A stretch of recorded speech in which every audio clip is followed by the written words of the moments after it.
Hello everyone. ये हमारे इस ड्रामा का पार्ट 12 है।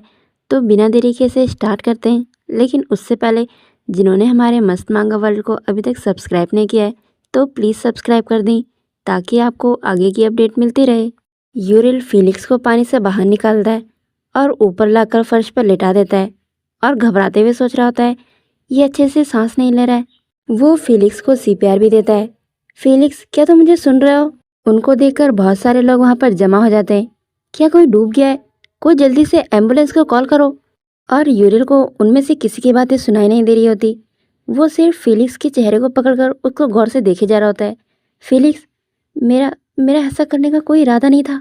और उसको वही टाइम भी याद आता है जब डेरिक भी उसकी बाहों में ऐसे ही पड़ा था। यूरिल रोते हुए सोचता है, नहीं, मैं ऐसे नहीं होने दे सकता, मुझे इसे हॉस्पिटल ले जाना होगा। वो फिलिक्स को अपनी गोद में उठाता है और उसे लेकर दौड़ने लगता है। इस टाइम ये अलग है, मैं दोबारा ऐसा नहीं होने दे सकता। प्लीज़ फिलिक्स, थोड़ी देर रुक जाओ। और यही सब सोचते हुए वो बिना जूतों के ही हॉस्पिटल की तरफ दौड़ रहा होता है। सीन शिफ्ट होता है और हम एक हॉस्पिटल को देखते हैं। फिलिक्स बेड पर लेटा है और उसके बगल में यूरिल खड़ा होकर सिर्फ उसी को देख रहा है। यूरिल के बगल में खड़ी नर्स उसको बताती है, हमने इनकी यंगर सिस्टर को इनके गार्डियन के तौर पर कॉल कर दिया है। फिर वो उसे फिलिक्स की कंडीशन के बारे में बताती है कि शायद इन्हें पानी में डूबने की वजह से कोई शॉक लगा है जिस वजह से ये अभी बेहोश है। नर्स उसको और भी बातें बोल रही होती है लेकिन यूरिल का ध्यान उसकी बातों पर नहीं बल्कि फिलिक्स पर होता है।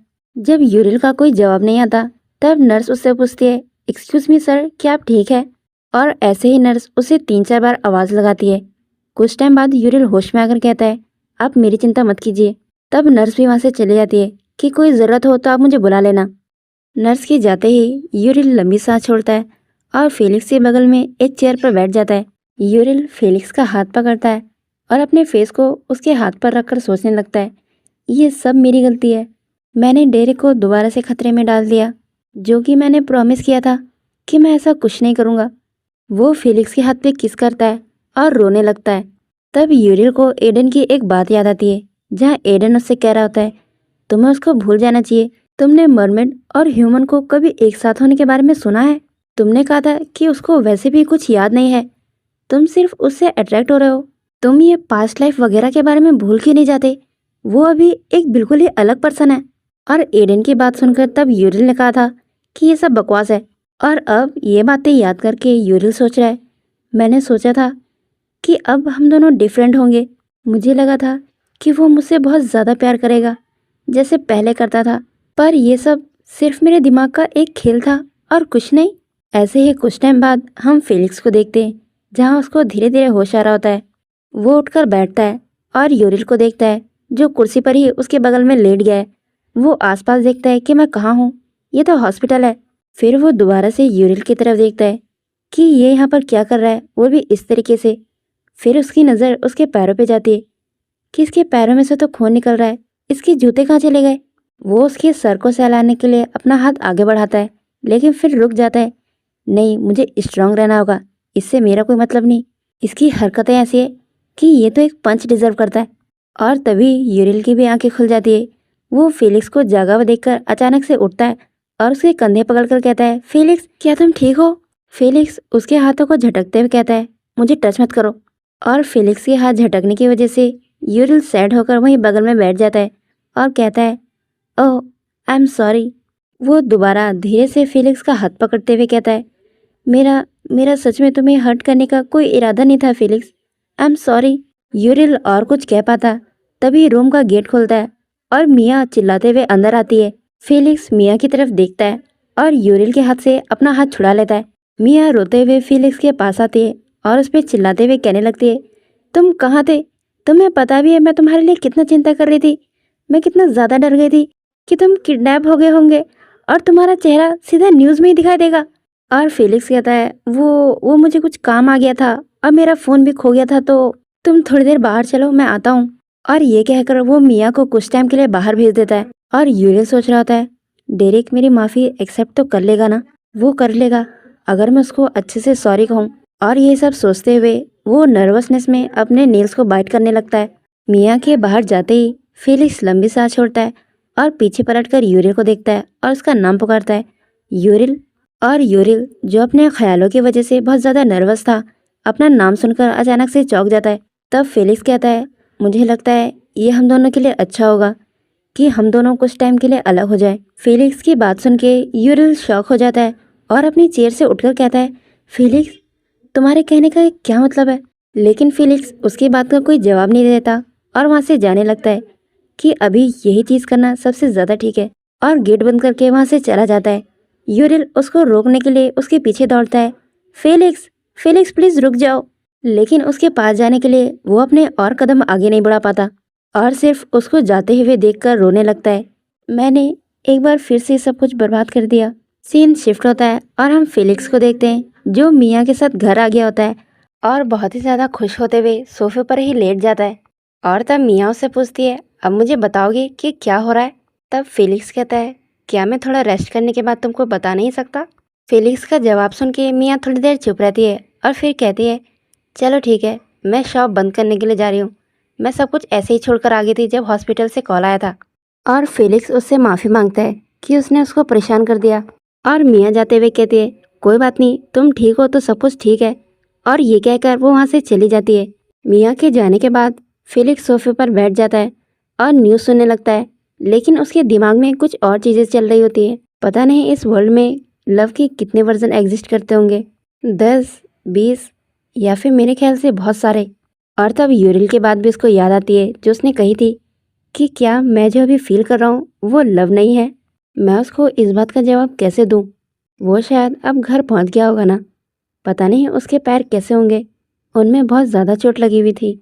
लेकिन फेलिक्स के थॉट तब उड़ जाते हैं जैसे ही उसके घर की डोरबेल बजती है। वो चौंकते हुए सोफे से उठता है। इस टाइम कौन आ गया? अभी मिया के आने का टाइम तो नहीं हुआ है। डोरबेल लगातार बज रही होती है और फेलिक्स डोर के पास घबराते हुए जाते हुए सोच रहा होता है, ये यूरिल तो नहीं हो सकता ना। वो डरते डरते गेट खोलता है और बाहर के पर्सन को देखकर थोड़ा चौंक जाता है, ब्रेंडन। और ब्रेंडन भी उसको देखकर चौंक जाता है, तुम? ब्रेंडन फेलिक्स के गर्दन को पकड़ता है और दूसरे हाथ से उसे हल्के में मारते हुए कहता है, तुम्हें पता भी है मैं कितना चिंता कर रहा था? मिया और मैं तुम्हें हर जगह ढूंढ रहे थे। और फेलिक्स अपने आप को छुड़ाते हुए कहता है, आई एम सॉरी। तब ब्रेंडन उसको छोड़ता है, ज़रा मुझे देखने दो। वो चारों तरफ से फेलिक्स को देखता है, तुम देखने में तो ठीक ही लग रहे हो। और फेलिक्स कहता है, मैं ठीक हूँ, मुझे कहीं नहीं लगी है। क्या मिया ने तुम्हें कॉल किया था? और ब्रेंडन जवाब देते हुए कहता है, हाँ, उसने कहा था कि उसको हॉस्पिटल से कॉल आई है, तो मैं सीधे घर ही आ गया। फिर वो फेलिक्स के कंधे पे हाथ रखते हुए कहता है, क्या हुआ है? तुम 2 हफ्ते से गायब थे। और फेलिक्स नर्वस होते हुए कहता है, हम चलो बैठ के बात करते हैं। नेक्स्ट सीन में दोनों आमने सामने बैठे होते हैं और फेलिक्स ने ब्रेंडन को सब कुछ बता दिया होता है। ब्रेंडन कहता है, मैंने ऐसा इमेजिन तो नहीं किया था, पर फिर भी कोई चौंकने वाली बात नहीं। और ब्रेंडन की बात सुन के फेलिक्स थोड़ा कंफ्यूज होते हुए कहता है, इसका क्या मतलब है? तब ब्रेंडन कहता है, वो मुझे शुरू से ही पसंद नहीं था, उससे मुझे बहुत ज़्यादा बैड वाइब आती थी। तब फेलिक्स कहता है, हाँ, पर उसका कोई बुरा इंटेंशन नहीं था। और सरप्राइज़ वाली बात यह है कि उसने कभी भी मुझे बुरी तरीके से ट्रीट नहीं किया। और फेलिक्स की ये बात सुन के ब्रेंडन भी कहता है, क्या तेरा दिमाग तो नहीं ख़राब हो गया? तुम्हें पता भी है तुम क्या कह रहे हो? तब फेलिक्स अपने सीट से उठता है और अपने हाथ पैरों को स्ट्रेच करते हुए कहता है, नहीं नहीं, ऐसा कुछ नहीं है, छोड़ो, जाने दो।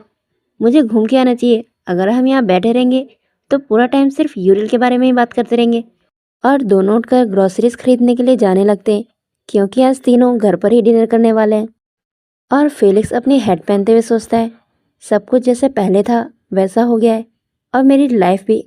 और शायद यूरिल भी टाइम के साथ धीरे धीरे बेटर हो जाएगा। सीन शिफ्ट होता है और हम यूरिल की तरफ देखते हैं जहाँ टेबल पे हर जगह बियर की बॉटल्स पड़ी है। यूरिल सोफे पर अपना सर पकड़कर बैठा है कि ये सब इस तरीके से ख़त्म हुआ। और उसके दिमाग में फेलिक्स की वही बातें चल रही है जहाँ उसने कहा था कि ये अच्छा होगा कि हम कुछ टाइम के लिए अलग हो जाएं। फेलिक्स अब मुझे कभी देखना नहीं चाहता। मैं फिर से अकेला हो गया, वो भी बहुत ज़्यादा बुरी तरीके से। फिर वो अपने बगल में रखे फेलिक्स के कपड़ों को उठाता है। मुझे ऐसा फील हो रहा है कि मैं सिर्फ एक खाली चीज़ को टच कर रहा हूँ, पर अब सिर्फ उसकी यही चीज़ मेरे पास है। और ये सब सोचते हुए वो बहुत ज़्यादा रो रहा होता है। फिर उसके कपड़ों को लेकर वो सोफे पर ही लेट जाता है कि कम से कम इनमें उसकी स्मेल तो है। वो अपने फेस को उसे कपड़ों पर रब करने लगता है मुझे तुम्हारी बहुत ज़्यादा याद आ रही है। मैं बस इतना चाहता था कि मैं तुम्हारे साथ प्यार से बैठ के खाना खाऊं। हर टाइम, हर मिनट मैं तुम्हारे साथ बिताऊं। हर रात मैं तुम्हारी बाहों में सोऊं। क्या ये सब मांगना बहुत ज़्यादा था? मुझे नहीं लगता कि इन कपड़ों में से भी उसकी सेंट डिसअपीयर हो जाने के बाद मैं अपने आप को रोक पाऊंगा। मुझे दूसरा रास्ता ढूंढना होगा। इसी के साथ सीन शिफ्ट होता है और हम एडन को किसी के साथ बिस्तर पर लेटा देखते हैं। तब वो लड़का एडन को फ़ोन दिखाते हुए कहता है, एडन क्या तुमने ये देखा? और एडन, जिसको कि बिल्कुल भी इंटरेस्ट नहीं था, वो उससे पूछता है क्या चीज़? वो आंखें खोलकर फ़ोन में झांकने लगता है। तब वो लड़का कहता है, किसी ने आसपास एक मरमेड को देखा है। और ये सुनकर एडन अचानक से उसके हाथ से फ़ोन छीनता है। इधर दो मुझे। वो फ़ोन में देखकर सोचने लगता है, यूरिल, ये अब तुम कौन सी मुसीबत में फंस गए हो? और हम देखते हैं ये वही फ़ोटो होती है जो उन दोनों लड़कियों ने खींची थी और उन्होंने इसको इंटरनेट पर पोस्ट कर दिया है, वो भी एड्रेस के साथ। और ये फ़ोटो देखकर एडन भी टेंशन में आ जाता है कि ये बिल्कुल भी अच्छा साइन नहीं है। और ऐसे ही कुछ टाइम बाद हम किसी को बहुत ज़्यादा तेज़ी से डोरबेल बजाते हुए देखते हैं और ये होता है यूरिल का घर, जो सोफे पर सो रहा है, लेकिन डोरबेल की आवाज़ से भी वो उठता नहीं। और एडन, जो बहुत ही ज़्यादा गुस्से में डोरबेल बजाया जा रहा है, वो मेरा फ़ोन भी नहीं उठा रहा। आखिर ये कर क्या रहा है? अब मेरे पास और कोई चॉइस नहीं बची, मुझे तुम्हारे घर में ज़बरदस्ती घुसना पड़ेगा। और ये कहकर वो उसके घर का लॉक खोलकर अंदर चला जाता है। वो अंदर आके देखता है यहाँ इतना अंधेरा क्यों है। तब उसको यूरिल सोफे पर लेटा दिखाई देता है। ओह अच्छा, तो ये घर पर ही है। वो यूरिल के पास जाता है और उसको सोया हुआ देखकर सोचता है, क्या ये सो रहा है या कहीं मर तो नहीं गया? और कंफर्म करने के लिए वो उसके नोज़ के पास अपनी फिंगर लाता है। ओह चलो, शुक्र है जिंदा है। फिर वो टेबल पर पड़ी सभी बियर बॉटल को देखने लगता है। आखिर इसने कितनी सारी ख़त्म कर ली। और एक उठाकर वो सामने वाली सोफे पर बैठ जाता है। तभी अचानक यूरिल की आवाज़ आती है, तुम यहाँ क्या कर रहे हो? और यूरिल की अचानक आवाज़ सुनकर एडन डर जाता है। ओह गॉड, तूने मुझे डरा दिया, मुझे लगा तू सो रहा है। और यूरिल उठते हुए कहता है, किसी ने मुझे उठा दिया। तब एडन कहता है, मैं बस ये श्योर कर रहा था कि तुम कहीं किडनैप तो नहीं हो गए। और एडन की बात सुन के यूरिल कहता है, किडनैप? क्या तुम यहाँ पे सिर्फ बकवास करने के लिए आए हो? तब एडन कहता है, तुम्हें कोई आइडिया भी है कि क्या हो रहा है? तुम पूरी कंट्रोवर्सी का सेंटर बने हुए हो और यहाँ पर तुम आराम से सो रहे हो। फिर वो यूरिल को अपने फ़ोन में वही मरमेड वाली फ़ोटो दिखाता है कि ज़रा मुझे बताओ तुम अब इसके बारे में क्या करोगे। यूरिल उस फोटो को देखकर सोचने लगता है, ये फ़ोटो, ओह अच्छा, तो शायद किसी ने मेरी फ़ोटो ले ली। मैं इतना ज़्यादा जल्दी में था कि मेरे पास ये सोचने का भी टाइम नहीं था कि कोई मुझे देख रहा होगा। लेकिन वो एडन को जवाब देता है, कोई बात नहीं, ये जल्दी ही ख़त्म हो जाएंगी। लेकिन ये बोलते हुए वो फेलिक्स के कपड़ों को बहुत ज़्यादा कस के पकड़ा होता है, क्योंकि शायद उसको भी कहीं ना कहीं डर है। और एडन यूरिल को देखकर सोच रहा होता है, ये बहुत ज़्यादा ऑब्वियस है कि ये चीज़ उस ह्यूमन से ही जुड़ी हुई होगी। और एडन का मतलब यहाँ ह्यूमन मतलब फेलिक्स से है। तब वो यूरिल से कहता है, इतना बेपरवाही वाला बिहेवियर ये तुम्हारे जैसा नहीं लग रहा यूरिल। तुम्हें तो पता ही है ह्यूमंस ने कितने ज़्यादा बैड तरीके से मरमेड्स के ऊपर अपनी नज़रें गड़ाई हुई है। ये सोशल मीडिया की न्यूज़ भले ही जल्दी बैठ जाएगी, पर इसके साथ कितना ज़्यादा रिस्क है कि हम कभी भी पकड़े जा सकते हैं। और एडन की बात सुन के कुछ टाइम यूरिल चुप रहता है, लेकिन फिर कहता है, अब ये सब मेरे लिए कुछ मैटर नहीं करता। डेरिक हमेशा मुझे छोड़कर जाने की कोशिश करता है, मैं उसके साथ रहता हूँ, लेकिन वो मुझसे भागने की कोशिश करता है। मुझे पता नहीं कि अब मुझे ज़िंदा ही क्यों रहना है। ऐसा लग रहा है कि मैं सब कुछ अनदेखा कर रहा हूँ।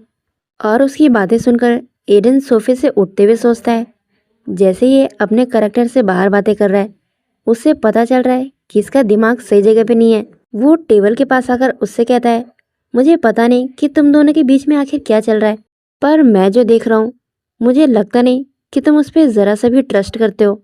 और उसकी बात सुन के वो गुस्से में और उस पर चिल्लाते हुए कहता है, मैं डेरिक पे ट्रस्ट नहीं करता, आखिर तुम्हें पता ही क्या है। तब एडन कहता है, तुम इस पॉसिबिलिटी के बारे में सोच ही नहीं रहे हो कि वो तुम्हारे पास वापस भी आ सकता है। आखिर लव ऐसा ही तो होता है, जहाँ एक टाइम में लगता है कि इस वर्ल्ड में सिर्फ तुम दोनों ही हो। एडन बुक शेल्फ से एक बुक निकालते हुए आगे कहता है, पर अगले ही टाइम तुम दोनों फाइट करते हो, एक दूसरे को धोखा देते हो और छोड़कर चले जाते हो। फिर वो सामने रखे एक मुरझाए हुए फूल को टच करते हुए कहता है, तुम किसी भी फ्लावर को अपने हाथ में पूरा दिन ऐसे तोड़कर नहीं रख सकते, क्योंकि वो तुम्हें अच्छा लगता है, क्योंकि वो आखिर में या तो मुरझा जाएंगे या फिर मर जाएंगे। तुम्हें फ्लावर को गार्डन में लगाना होगा, उन्हें धूप और पानी देना होगा। ऐसे करके तुम उन्हें ज़्यादा लंबे टाइम तक एंजॉय कर सकते हो। ये सब कहते हुए वो यूरिल के पास आता है और उसके कंधे पे हाथ रखता है। सिर्फ उस पर ट्रस्ट करो, उसका इंतज़ार करो।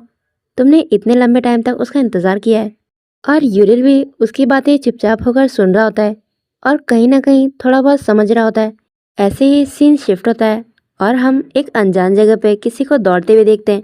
वो आदमी जल्दीबाजी में ऑफिस का गेट खोलता है और अंदर एंटर करते हुए कहता है, सर, हमको उस खोए हुए मरमिट के बारे में कुछ जानकारी मिली है।